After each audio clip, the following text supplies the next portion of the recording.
Hello YouTube, my name is Nero and today we have some Call of Duty Black Ops 3 playing a bit of Safeguard here on the map Exodus, the map that nobody ever plays. In fact, this map was actually removed from the PlayStation 4 version of Black Ops 3 for a while because it was causing people's games to crash and nobody seemed to notice or care. This is a map that just no one ever seems to play, but I'm starting to like it a little bit if I'm knifing or shotgunning. And that's what we're going to be doing in today's video, guys. We're going to be shotgunning here using the Diamond, the KRM-262.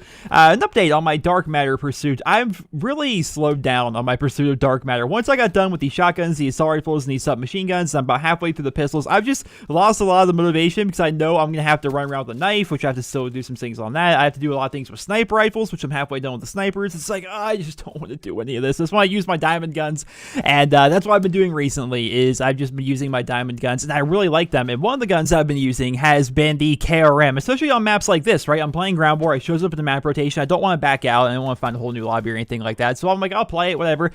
Play some Safeguard here on Exodus, and I found this map's actually very good for shotgunning and knifing, which is why I kind of like playing on it. I don't like it for anything else. If I'm using an assault rifle, submachine gun, sniper, or anything like that, don't like this map really whatsoever.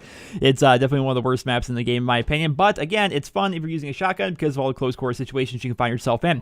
What I want to talk about today is going to be the KRM-262. Shotgunning in this game in general. I made a video back in December talking about my thoughts on shotgunning in Black Ops 3 because I'm traditionally a shotgun player. When I play Call of Duty, I use shotguns quite a bit, especially in like Black Ops 2. That was the #1 weapon on my combat record, was actually the Remington 870 shotgun. It was my favorite gun to use in that game. I like shotgunning in general, and my opinion hasn't really changed too much since that video that I did back in December. I said that I feel as though shotgunning in Black Ops 3 feels very inconsistent, and that's true. It does feel inconsistent, still to this day, but it's still fun to run around with a shotgun on occasion. Now, I've said a number of times that yes, I would like to see the Argus get buffed. I'd like to see the KRM-262 get buffed, but then I get games like this where it's like, this is why they don't buff the KRM or the Argus. This is why right here, because sometimes the stars just align and these weapons feel like they're god guns, and there's other games where it's like, wow, I just get hit markers all the time and nothing seems to be going my way. It feels so inconsistent, the shotguns here in Black Ops 3. It's really odd, and I can't really tell if the KRM is actually a weak shotgun or a great shotgun. It just all depends, I suppose, on the context of the game that you're playing,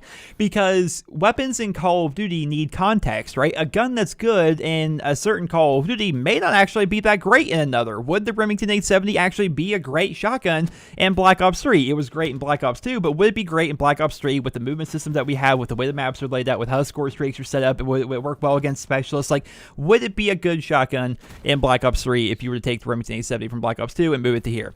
I'd say probably, because it feels like it was just a really good shotgun, but there's definitely a number of other guns out there that were maybe really good in older Call of Duties that wouldn't be that great in today's Call of Duty. It all depends on the context of the game, the way the maps are laid out, so on and so forth. And so I can't quite tell if the KRM is great, or is it terrible, or is it average. I have no idea. These guns are so confusing to figure out. If you guys don't know, and I talked about this in my last video talking about shotgunning, they changed around fundamentally how shotguns work here in Black Ops 3. Back in the day, there was two different kinds. I'll try to get through this pretty quickly for those of you guys that have heard it before.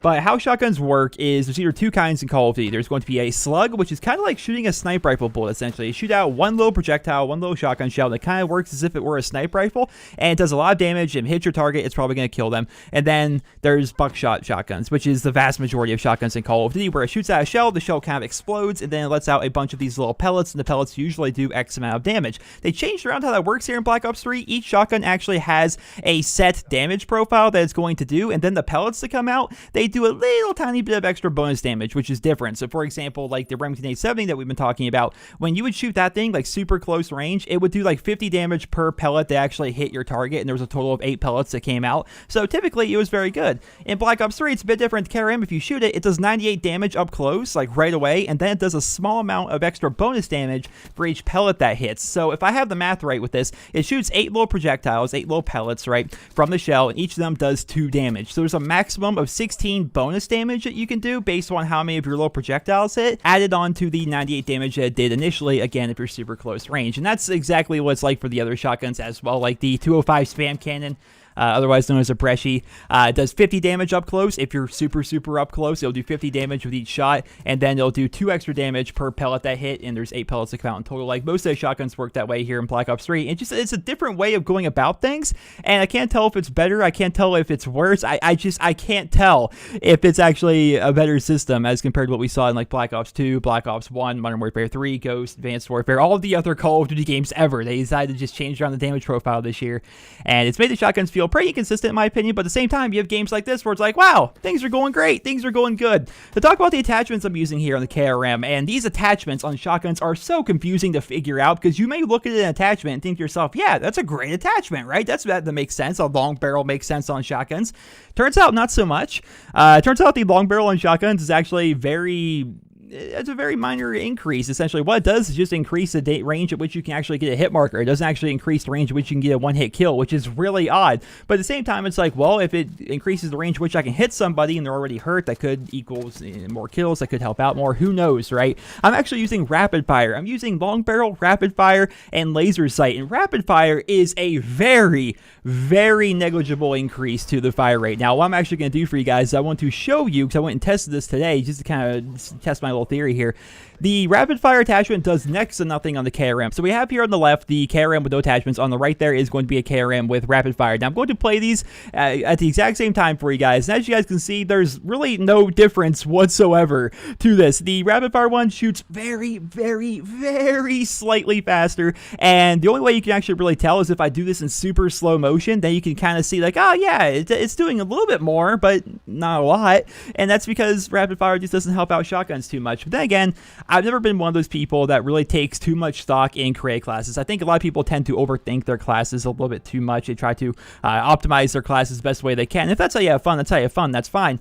But the vast majority of the time, if you watch my gameplay, I'm using flak jacket, fast hands, tac mask, and a frag grenade. That's on just about every single class of mine. And then I'll swap in some things like some attachments for my weapon. Maybe I'll run a secondary. Maybe I won't. Maybe I'll add some extra perks depending on the type of weapon I'm using or the type of game mode I'm playing. But the vast majority of the time, which is one of the reasons why I'm kind of like putting off making another create class guide, is because every single class is flak jacket, tac mask, and fast hands with a frag grenade. That's just about on every single one of my classes. So does rapid fire actually help out this shotgun a lot? Not a ton, but slightly, I suppose. Very, very slightly. And so I decided to use it because I'm one of those people that doesn't pay too much attention to create classes anyway. It's a very weird system. So long barrel, you would think be great for shotguns. Turns out no. You think rapid fire be great for pump action shotguns. Turns out no. You think laser sight would be good, and it is. I definitely think laser sight is great. It's always been good on shotguns, even before laser sight was a thing, because laser sight essentially was an attachment that replaced the perk of steady aim, which is increased your hip fire accuracy. Laser sight's great on shotguns, and the reason why is if you're hip firing, it's gonna make it so those little pellets, those little bonus damage pellets that come out, they're going to be a little bit more tighter. They're going to hit your target more consistently. They're not going to spread out and just go wild like they usually do. They're actually going to be a bit more accurate. Therefore, you can do more damage. Therefore, definitely recommend that as well. But if you're really looking for a KRM class, you could probably get away with not using long barrel or rapid fire. You could probably get away with just using something like maybe quick draw if you want to aim down sights more. That's one of the things I noticed about this gameplay is I was actually, especially in the second half, I was making the conscious effort to aim down sights a lot more with my shotgun as compared to when I typically play. When I typically play, it's just hip fire, hip fire, hip fire, hip fire. But the way Black Ops 3 is kind of designed, I think, you're really going to try to maximize the amount of pellets to actually hit your target. And so if you actually aim down sights, or if you're using laser sight, which makes it so your hip fire is a bit more accurate, that's going to mean more one-hit kills consistently for you because you're getting more pellets to hit, therefore you're getting more bonus damage on them, and then you can probably get more consistent one-hit kills. So I found that aiming down sights definitely helps out lots, and maybe someone might want to run quick draw on this thing, see if that's going to help you out, like fast hands and quick draw could be pretty nice.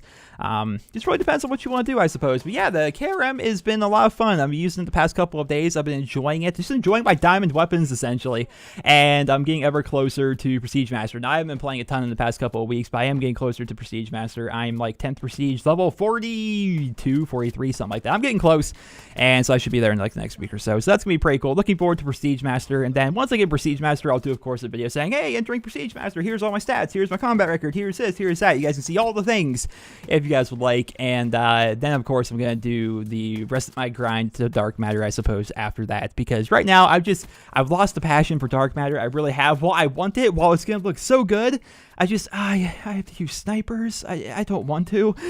You know, I'm not a sniper. I don't like sniping.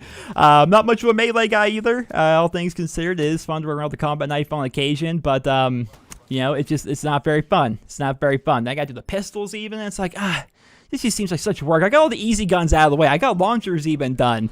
I've gotten everything done that's easy relatively. The assault rifles, shotguns, and SMGs, and even the launchers. I got what I consider to be the easy things out of the way pretty quick, and now I'm dealing with the hard stuff, i.e. secondaries and sniper rifles. And light machine guns aren't terrible, but they're still not as good as assault rifles in my opinion. So yeah, it's been fun, I suppose, getting all those done, but now I have the hard weapons, and that stings. But ladies and gentlemen, that is going to conclude this video. I hope you guys all enjoyed it. If you did, please drop me a rating, and I would love to know in the comment section below what are your thoughts on the KRM 262 or even the Argus or just shotguns in this game in general. What specifically do you guys like to run on your shotguns that makes you feel as though they're doing a little bit better? Are you somebody like me that would use rapid fire and think it's helping you, and then in reality it's really not? Or using long barrel and thinking it's helping you, but in reality it's kind of not, although it kind of is if they're already hurt. I don't know. It's just shotguns in this game are so much different than previous Call of Duty games, but at the same time, they're fun to use. And that's what it really comes down to at the end of the day, guys. It's a video game, and if you're enjoying doing something, you should probably continue doing that thing. And I enjoy using shotguns in Black Ops 3, so I'm going to continue to do it. Well, ladies and gentlemen, once again, I hope you enjoyed the video. Please drop me a rating. Hope you guys all have a wonderful day.